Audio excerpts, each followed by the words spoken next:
హైదరాబాద్ మూసారంబాగ్ లో ఘోర ప్రమాదం జరిగింది. టూ వీలర్ ని ఢీకొట్టింది RTC bus.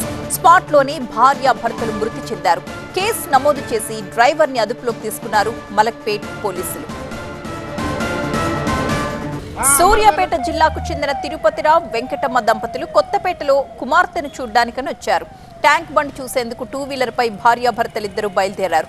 Musarambagh hitech garden సమీపంలో వెనుక నుంచి వేగంగా వచ్చిన ఆర్టీసీ బస్ ఓవర్టేక్ చేయబోయి యాక్టివా వాహనానికి తగిలింది. దీంతో భార్యాభర్తలిద్దరూ కూడా బస్సు కింద పడిపోయారు.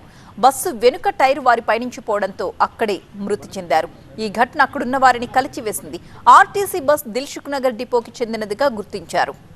రోడ్డుపై అక్కడున్న వారి కళ్ల ముందే ప్రమాదం ఎలా జరిగిందో మనం చూస్తున్నాం. ప్రమాద దృశ్యాలు చూపించడానికి వీల్లేని కారణంగా వాటి మీద బ్లర్ వేయాల్సి వస్తోంది. ఘోర ప్రమాదంలో ఆ దంపతులిద్దరూ కూడా అక్కడికక్కడే ప్రాణాలు కోల్పోయారు. వారి మానాన వారు బైక్ మీద వెళుతూ ఉంటే అటుపక్కగా వచ్చిన బస్సు వారి బైక్ ఢీకొట్టి వారు కింద పడిపోవడం, ఆ బస్సు టైర్ల కింద పడి చనిపోవడం జరిగింది.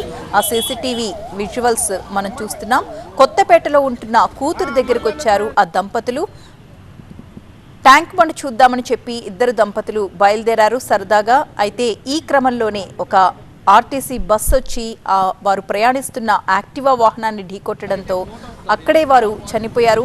ఆర్టీసీ బస్ టైర్ కింద పడి నలిగిపోయినట్లుగా తెలుస్తోంది. మూసారాంబాగ్ దగ్గర జరిగింది ఈ ఘటన. స్పాట్లోనే భార్యాభర్తలిద్దరూ కూడా మృత్యువాత పడ్డారు.